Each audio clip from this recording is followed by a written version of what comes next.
25 বছর এই ত্রিপুরা রাজ্যে কে আক্রান্ত হয় না আপনারা বলুন। আমরা দীর্ঘদিন যারা বামেদের বিরুদ্ধে লড়াই করেছি, আমাদের কেউ বাদ যায়নি তাদের আক্রমণ থেকে। আর সেই সিপিএম পার্টি আজকে 25 বছর শাসন করে ক্ষমতা থেকে যখন চলে গেল, তখন বলছে আমরা ত্রিপুরাদের অকৃত্রিম বন্ধু।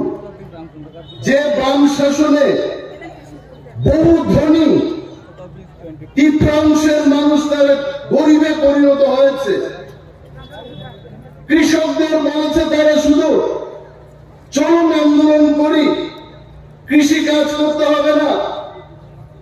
অনেক কৃষকরা তাদের জিজ্ঞেস করেছে আন্দোলন করে আমাদের কৃষি কাজ কে করবে?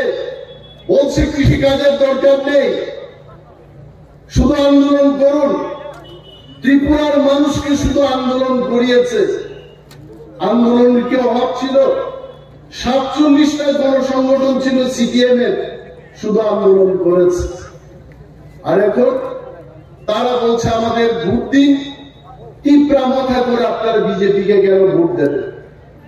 চিনি ত্রিপুরা মাস হোক, দিল্লি হোক, চিনি থামসানি চৌবা, মহারাজার যে থামসার চৌবা আর চৌবানো সম্মান দুই দেশটি প্রধানমন্ত্রী, স্বরাষ্ট্রমন্ত্রী, সমস্ত বিজেপি শীর্ষ নেতার প্রদেশ সভাপতি শ্রী রাজীব ভট্টাচার্য এখানে বসে আছেন।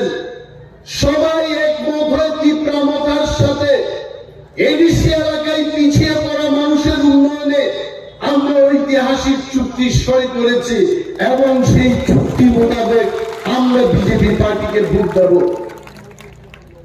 কিসের ভিত্তিতে? আজকে নির্বাচন মানে আমাদের বলতে হবে কেন আমরা ভোট দেব। আমাকে অনেকে বলে যে আপনি সিপিএম এর বিরুদ্ধে বক্তব্য করছেন কেন, কংগ্রেসের বিরুদ্ধে বক্তব্য করছেন কেন? তো আমি সিপিএম এবং কংগ্রেস বন্ধুদের জিজ্ঞেস করতে চাইব, উনারাই বা আমাদের বিরুদ্ধে বক্তব্য করছেন। নির্বাচনটাই হচ্ছে নির্বাচিত করা, মানে গ্রাম্য বাংলায় যাচাই কইরা লোকটারে পাঠানো। তো যাচাই যদি আমাদের করতে হয়, আলোচনার দরকার রয়েছে। আজকে বামেদের যে অবস্থা, এই অবস্থার কথা আপনারা সবাই জানেন। রামচন্দ্র ঘাট বিধানসভা কেন্দ্র আমার বিধানসভা খুব প্রিয়। এই বিধানসভা কেন্দ্রে আমি কাজ করেছি, রাজনৈতিকভাবে মানুষের সাথে অঙ্গাঙ্গিভাবে জড়িত ছিলাম। এক সময় এই রামচন্দ্র ঘাটে আমরা বিরোধী দল হিসেবে গ্রামে গঞ্জে গিয়ে বক্তব্য করতে পারতাম না। আমি এমএলএ ছিলাম প্রমোদনগরে, রতনপুর বাজারে গিয়ে আমি বক্তব্য করতে পারিনি, মানে বামেদের এত ধাপক ছিল। এবং এই রামচন্দ্রঘাট বিধানসভা কেন্দ্রে একজন প্রভাবশালী বিধায়ক ছিলেন যার নাম পদ্ম কুমার। আসলে এই সিম্বলটা আজকে বিজেপি। রামচন্দ্রঘাটের মানুষ পদ্মর পেছনেই থাকবে সবসময়। তখন ছিল পদ্ম কুমার দেববর্মার পেছনে, এবং আজকে এই পার্লামেন্ট নির্বাচনে পদ্ম ফুলের পেছনে। ওই লোকটাকে মানুষ বলতো, এই লোকটা কিন্তু পরিশ্রম করত। ওনাকে দেখা যায় না আজকাল, মানুষের বাড়ি বাড়ি যেত। সিপিএম দলের একটা জিনিসই ছিল মিথ্যা কথা বলো, যে যাকে প্রতিশ্রুতি দাও। মানুষের বাড়িতে যখন উনি যান, মানুষ কি চায়? রাস্তা চায়, পানীয় জলের ব্যবস্থা চায়, ছেলে মেয়েদের জন্য চাকরি চায়। পদ্মদেববর্মার একটাই বক্তব্য, উন্নয়ন হবে। শেষে এত জনপ্রিয়তায় গেলেন উনি, উনার ডাক নাম হয়ে উঠল কইব এমএলএ, মানে নাই, না হওয়ার কোনোটাই নাই। শেষ 25 বছর সিপিএম ত্রিপুরা রাজ্যের মধ্যে 25টা বছর এক নাগারে শাসন করেছে। শাসনের নামে কি করছে? শাসনের নামে শোষণ করছে মানুষে। পঞ্চায়েত ভোট হতো এই লক্ষ্মীনারায়ণপুর পঞ্চায়েতের লোকেদের আমি বলবো, আপনারা পঞ্চায়েত ভোটের সময় ভোট দিতে পারছেন? ভোট কেন্দ্রে গিয়ে তারা রিগিং করত, কাউন্টিং এর সময় গিয়ে সেখানে রিগিং করত। ভোটগুলো ছিল প্রহসন মাত্র, কোন সময় ভোট হতো না। আর আজকে এই সিপিএম তারা বলছে যে গত বিধানসভা নির্বাচনে তিপ্রা মাথা দলের জন্য তারা ক্ষমতায় আসতে পারে নাই। আমি পূর্বতন মুখ্যমন্ত্রী মানিক সরকার মহোদয়ের উদ্দেশ্যে বলছি, আপনি আপনাদের যে পার্টির অবস্থান গত 23-এর বিধানসভা নির্বাচনের পর আপনাদের কি অবস্থান ছিল? যেদিন নির্বাচনটা শেষ হয় সেই দিন মেলার মাঠ পার্টি অফিসে বসে আপনারা সাংবাদিক সম্মেলন করে বলেছেন ত্রিপুরা রাজ্যে শান্তিপূর্ণভাবে ভোট গ্রহণ হয়েছে, মানুষ ভোট দিতে পেরেছে এবং নিশ্চিত রূপে ত্রিপুরা রাজ্যে বামেরা ক্ষমতায় ফিরবে।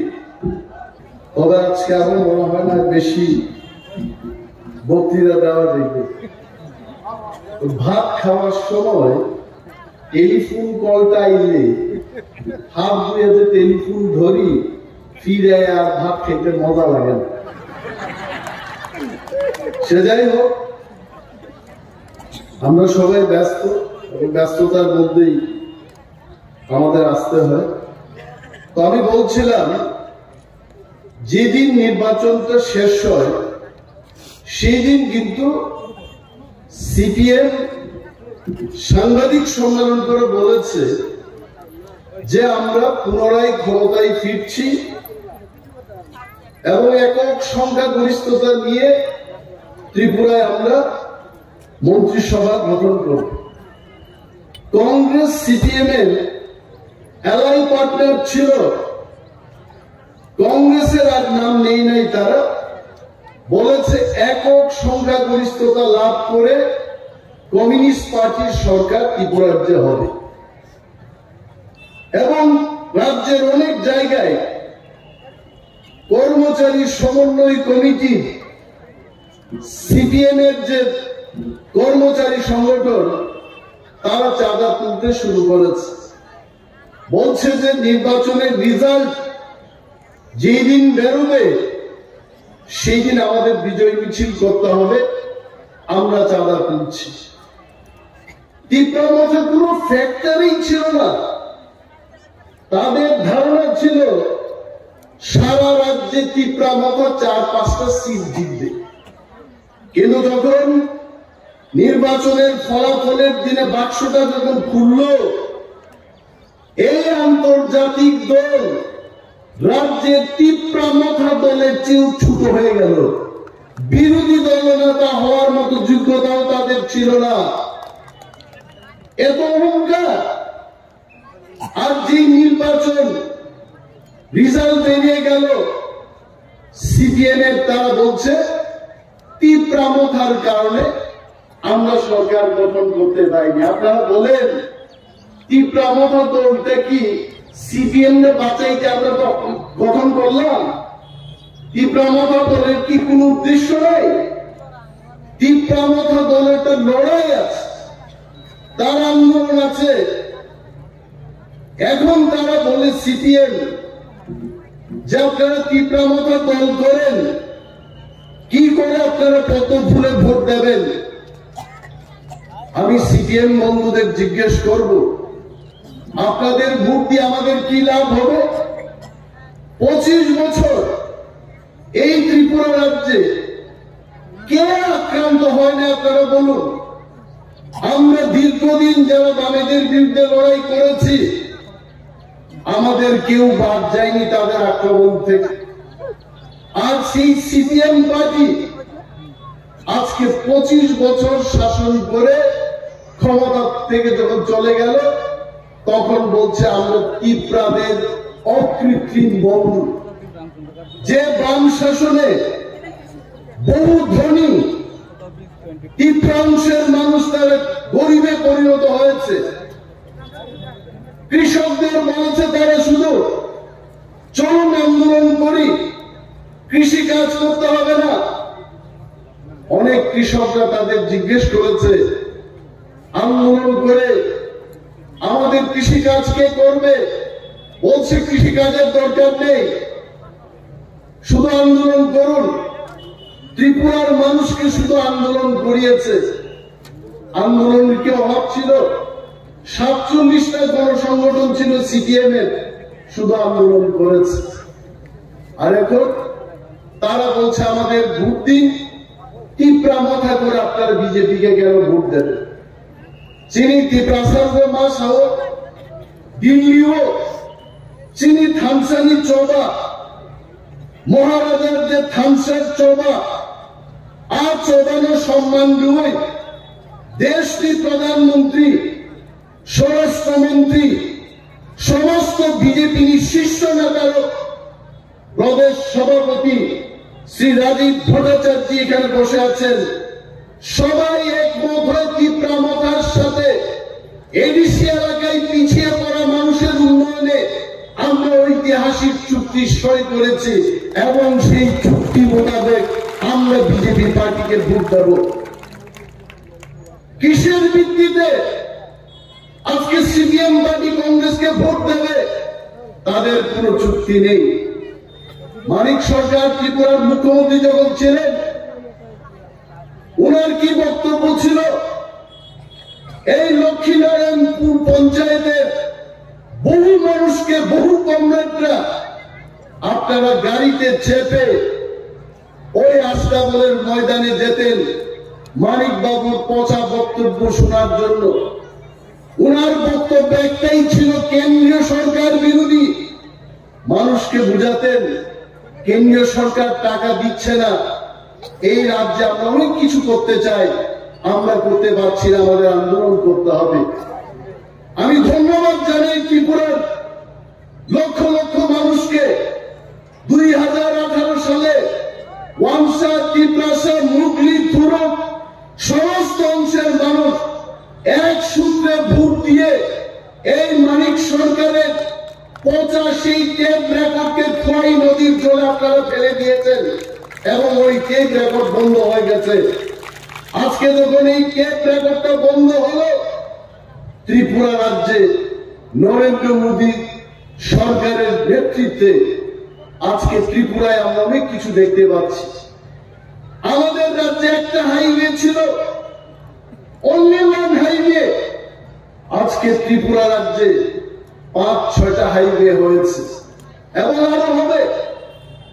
গ্রামগঞ্জের মানুষ, কৃষক থেকে শুরু করে অঙ্গনওয়াড়ি ওয়ার্কার, হেল্পার, সমস্ত অংশের মানুষ, শিক্ষক, কর্মচারী, বিজেপি সরকার গঠন হওয়ার পর আপনারা সবাই লাভবান হয়েছে।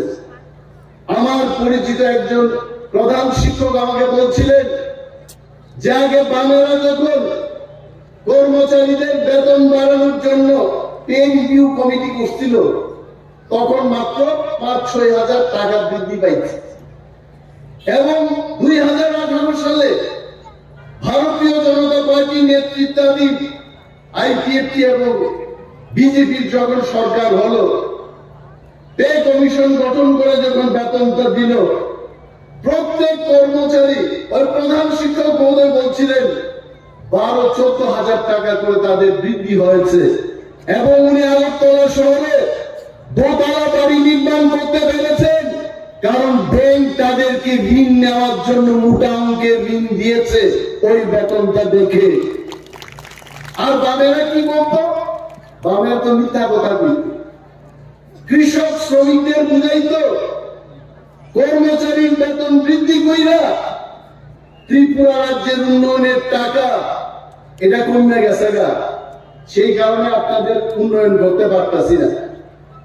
আবার বেকারদের বুঝায় যে বেকারদের আমরা চাকরি দিতে পারছি না, কারণ সরকারি কর্মচারীর বয়স 58 থেকে 60 বছর আমরা করছি, সব টাকা ওইদিকে গেল না।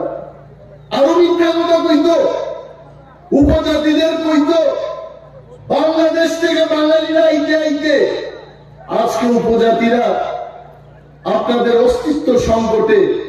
আর বাঙালিদের বুঝাইতো ট্রাইবেলদের জন্য রিজার্ভেশন রেখা বাঙালিদের চাকরি দিতেছে না, মানে দ্বন্দ্ব লাগানো। তাদের মূল বক্তব্য হচ্ছে বিভেদ সৃষ্টি করো এবং রাজত্ব কায়েম করো। আপনারা আপনাদের স্মরণ করিয়ে দিচ্ছি, বামেরা যখনই ত্রিপুরার যে সরকারের ছিল, তিপ্রাসা এবং ওয়াংসার মধ্যে সমস্ত অংশের মানুষের মধ্যে একটা বিভেদ সৃষ্টি করে রাখত। এসসি এসটিদের বিরুদ্ধে জেনারেল অংশের মানুষকে খেপিয়ে দিত, জেনারেলদের আবার আমাদের বিরুদ্ধে খেপিয়ে তারা বলতো তোমার সুযোগটা সে খাচ্ছে। এই ছিল বামেদের নীতি। এরা কিছু করেছে? কিন্তু ভারতীয় জনতা পার্টির ত্রিপুরার সরকার এবং কেন্দ্রের ভারতীয় জনতা পার্টির কেন্দ্রীয় সরকার এবং ত্রিপ্রামথার যে দাবি, উপজাতি এবং ত্রিপ্রাসাদের অস্তিত্ব সংকটে জেনে সেই ঐতিহাসিক চুক্তি আমরা স্বাক্ষর করেছি দিল্লিতে, পদক্ষেপ নেওয়া হয়েছে। আমাদেরা শুধু কইতো তোমার শেষ, অমকের শেষ, পদক্ষেপ কিছুই নিত না। বহু কিছু এই রাজ্যের মধ্যে আপনারা ভাবুন, 25 বছর তাদের সরকার, তার আগে 10 বছর, এত সময় কমরেডদের তাফালে কোন জায়গায় আমরা বক্তৃতা করতে পারতাম না। থানা বাবু, বিডিও সাহেব, এসডিএম সমস্ত তাদের চিহ্নিত করা লোক তারা বসিয়ে রাখতো, আমাদের কথা বলার কোনো জায়গা নাই।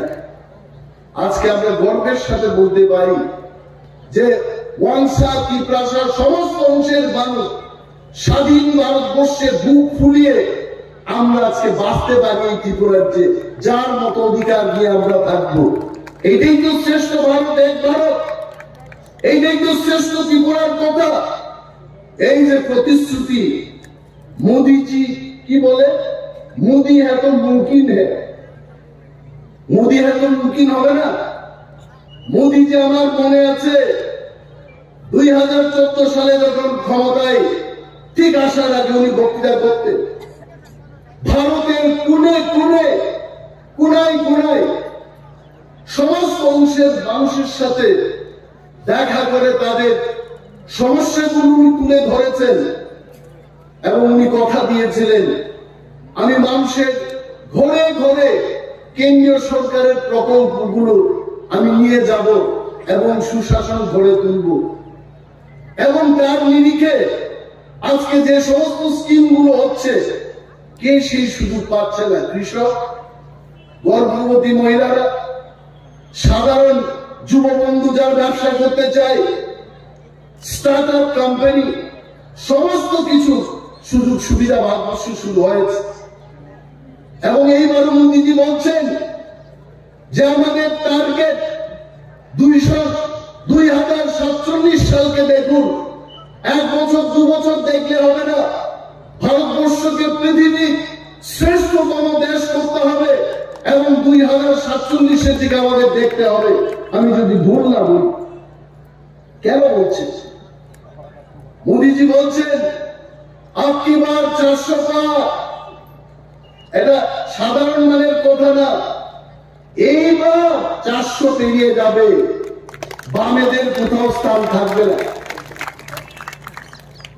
আমার এটা আমি সবসময় করি, এরা যে চিল্লায় বক্তৃতা করতেছে, কয়েকদিন আগে আমি শুনলাম চিল্লাইতে চিল্লাইতে ফাইনাল বাইরেই গেছে, চিল্লাইতে চিল্লাইতে কইতাছে আমরা ইন্ডিয়া মহাজোট, আমরা 350 সিট নিয়ে আবার ক্ষমতায় বইব।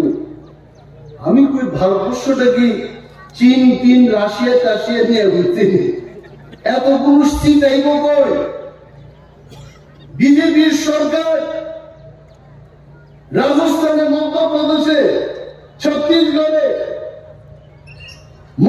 মহারাষ্ট্রে বিজেপি আলাই সরকার, বিহারে বিজেপির আলাই সরকার, সারা ভারতবর্ষে পদ্মফুলি পদ্মফুল। অবশ্য আনারসের কথা আমার কইব, এরা আনারস বুঝলে গেছে গা, বলছি না আমরা এরা করো বিজেপির ফ্যাটে ঢুকে গেছো গা। আমরা কিছু আমরা এখানে বিজেপির রাজ্য সভাপতি রাজীব ভট্টাচার্য মহোদয় আছেন, পেট কাইতে দেখলে দেখবো কেউ কি প্রমাণটা চুকছে তার পেটে। আমার পেটেও কোনো বিজেপি ঢুকে নাই, এখানে বক্তব্য করতেছে বিজেপির পেটে ঢুকে এসে তীব্রামথা। আমরা তীব্রামথায় আছি এবং তীব্রামথায় থাকবো, কিন্তু বিজেপির বন্ধু হয়ে আমরা থাকবো, আমরা একসঙ্গে লড়াই করবো। আর এরা কি কই 350 সিট আইব, আমি কই থেকে আইব? আমার এক জামাই বাবু, উনি এখনো সিপিএম এর রাজ্য স্তরের নেতা, জিগাইলাম জামাই বাবু ত্রিপুরার 2টা সিটের মধ্যে কোন সিটটা আপনারা জিতবেন? কইছে এইখানে আমরা জিততাম না, এখানে জিতত না। পশ্চিমবঙ্গে 42টা সিট, তার মধ্যে আপনারা কয়টা সিটে জিতবেন? 3-4টা সিটে তো আমরা জিতব। ঠিক আছে, আর সিপিএম কই আছে? দূরবীন দিয়ে তো দেখতেইব কেরালা রাজ্যে সিপিএম আছে, কয়টা সিট পাইবেন? 5-6টা পাবেন। তো এই 4 আর 6 10টা সিট নিয়ে 350 সিট নিয়ে এই ভারতবর্ষের মধ্যে মিথ্যা কথা। এইবার ত্রিপুরা রাজ্যের 2টা সিটে নর্থ ইস্টের মধ্যে লক্ষ লক্ষ ভোটের ব্যবধানে আমরা আমাদের বিরোধী দলকে পরাস্ত করে মোদীজিকে আমরা উপহার দেব তর তাজা 2টা এমপি। এবং শ্রেষ্ঠ ভারত, এক ভারত গঠনে আমরা ত্রিপুরার মানুষ, আইপিএফটি, তীব্রামথা, বিজেপি, আমরা নরেন্দ্র মোদীজিকে এবার উপহার দেব। আজকে কংগ্রেস এবং সিপিএম আসলে এটি কি জানেননি? এইখানে মনোজের দোকানের দিকে আমি দেখলাম না, বাগান বাজারে দেখলাম গাড়ির একটা গ্যারেজ আছে। পুরনো গ্যারেজে গাড়ি নিয়ে গেলেও কিন্তু এটার মধ্যে আর মেরামত হয় না, কারণ পার্টস নাই। ওই যে ডিমনিটাইজেশন হয়েছিল, 1000 টাকা 500 টাকার নোট সব এটা অচল ঘোষণা। সিপিএম পার্টি আর কংগ্রেস পার্টিও অচল নোটের মতো। এটা দেখতে খুব ভালো লাগে অনেক সময়, কিন্তু এটা বাজারে চলে না। এই অচল নোট নিয়ে ঘুরতেছে সাম্যবাদ। আপনারা জানেন কমিউনিস্ট পার্টির উদ্দেশ্য ছিল সাম্যবাদ। 176 বছর আগে কার্ল মার্কস আর ফ্রেডরিক এঙ্গেলস সৃষ্টি করছিল কমিউনিস্ট পার্টি। ভারতবর্ষে 99 বছর চলে তাদের আন্দোলন, সাম্যবাদ আনবো। আর আমাদের ত্রিপুরায় 79 বছর আইসে সাম্যবাদ, কখনোই আইত না। আর এরা এখনো বলে আমরা সরকারে ফিরবো, সারা ভারতবর্ষের 545টা সিটের মধ্যে 10টা সিট নিয়ে। এটা হয় গণতন্ত্রে? এটা সম্ভব? সুতরাং এদের এই ফাঁদে পা দেবেন না। আর একটা কথা আমি বলি, আমাদের প্রার্থী কৃতি দেবী দেববর্মা, আমাদের ত্রিপুরার রাজকন্যা, উনি বিয়ে করছেন তো ছত্তিশগড়ে, ওনার একটা বহিরাগত। আমি মাঝে মাঝে রাহুল গান্ধী কংগ্রেস দলের যিনি নেতা, উনি দিল্লিতে থাকেন, কেরালায় নির্বাচন লড়তে যান। সোনিয়া গান্ধীজি দিল্লিতে থাকেন, উত্তরপ্রদেশে নির্বাচন লড়াই করেন। এরা কি বহিরাগত না? আসলে কেউই বহিরাগত না। তবে আমাদের প্রার্থী সম্পর্কে আপনাদের একটা জিনিস বলি, যেখান থেকে বিয়ে করে ছত্তিশগড়ের মহারাজার ঘরে গেলেন এবং ওই মহারাজাকে বুঝিয়ে ছত্তিশগড় থেকে বাপের বাড়িতে আবার আয় আমার ত্রিপুরার মানুষের জন্য আমি কাম করব, এই মহিলা কিন্তু শক্তপুক্ত মহিলা। মহিলারা একবার যখন যায় আর ফিরে না। এই মহিলা কিন্তু ফিরাইছে আমার বাপের বাড়িতে, আমার ত্রিপুরার মানুষের জন্য আমি কাজ করব। এই শক্ত মহিলাকে আমরা কেন ভোট দেব না? আমরা কি এই এদের বামেদের এইদিকে দাঁড়াইছে একজন ভদ্রলোক, আর পূর্ব ত্রিপুরায় দাঁড়াইছেন আর এক ভদ্রলোক, সমানে সমানে ভাগ কিনে নিচ্ছে। কয় তুমি একটা লাড্ডু খাও, আমি একটা লাড্ডু খাবো, কিন্তু লাড্ডুই খাইব ভাই, ভোট এখানে হবে না। কারণ মানুষ মোদিজির শ্রেষ্ঠ ভারত, এক ভারত এবং ত্রিপুরার উন্নয়নের জন্য মানুষ ভোট দেবে। পদ্ম ফুল চিহ্নে যেন আপনারা ভোট দেন। বিশেষভাবে যিনি ত্রিপ্রাসারক, যারা ত্রিপুরা মাথা খাই নাই, অর মিটিংও ভাই অনেক বড় তো ত্রিপুরা মাথা খাই, সাংঘাতিক ভাবে খাই, ভোটি দিন খাই বড় আনারস অনেক নতুন আই আই, তারপরে আনারস চিনিয়া। এইবার ত্রিপুরা মাথা বিজেপি এবং আইপিএফটি প্রার্থীর সিম্বলটা হচ্ছে পদ্মগুবা। আমার বিভিন্ন স্লোগান মার নাই, বুট নাই, বড় পদ্মগুবার কোন প্রক্রিয়া মা বোনেরা কইতাছে নরেন্দ্র মোদীজির নেতৃত্বে আবার বিজেপির সরকার আইতাছে। আবার স্লোগান মার নাই, গ্রামে গ্রামে খালি 2 feet by 2 feet। আমি তো আমার কেন্দ্রে 2 feet by 2 feet 5000 ছাপিয়ে ডেইলি মিলিটারির মতো এক একটা ছেলে গত 15-20 দিনে হাঁটতে হাঁটতে নিমায়ের মতো হয়ে গেছে। রুদ্রের মধ্যে একটা কড়া নির্দেশ, সিম্বল শিখাই দিব। কারণ আনারস সিম্বলে এডিসিতে ভোট দিলাম, বিধানসভার সময় দিলাম, এখন তো আবার আনারস খুঁজবো। এইবার আনারস না, এইবার কৃতি দেবী দেববর্মার সিম্বল, আমাদের সবার সিম্বল হবে পদ্মগুবা। অপদ্মগুবার আমার নিচে। এবং আমার বিশ্বাস আপনারা কাজ করবেন, বাড়িতে যাবেন, প্রচার করবেন। আমার পরেও প্রদেশ সভাপতি এখানে আছেন, উনিও বক্তব্য করবেন। দীর্ঘায়িত করছি না, সবার কাছে আবারও বিনম্রভাবে অনুরোধ জানিয়ে আমাদের পশ্চিম ত্রিপুরা এবং পূর্ব ত্রিপুরার উভয় প্রার্থীকে বিপুল ভোটে, রেকর্ড ভোটে আমরা যেন জয়লাভ করাই এবং করাইতে পারি, সেই কাজ আপনারা করবেন এই আশা রেখে আমি আমার বক্তব্য শেষ করছি। জয় হিন্দ, বোরাগ্রা আইলক্ষ।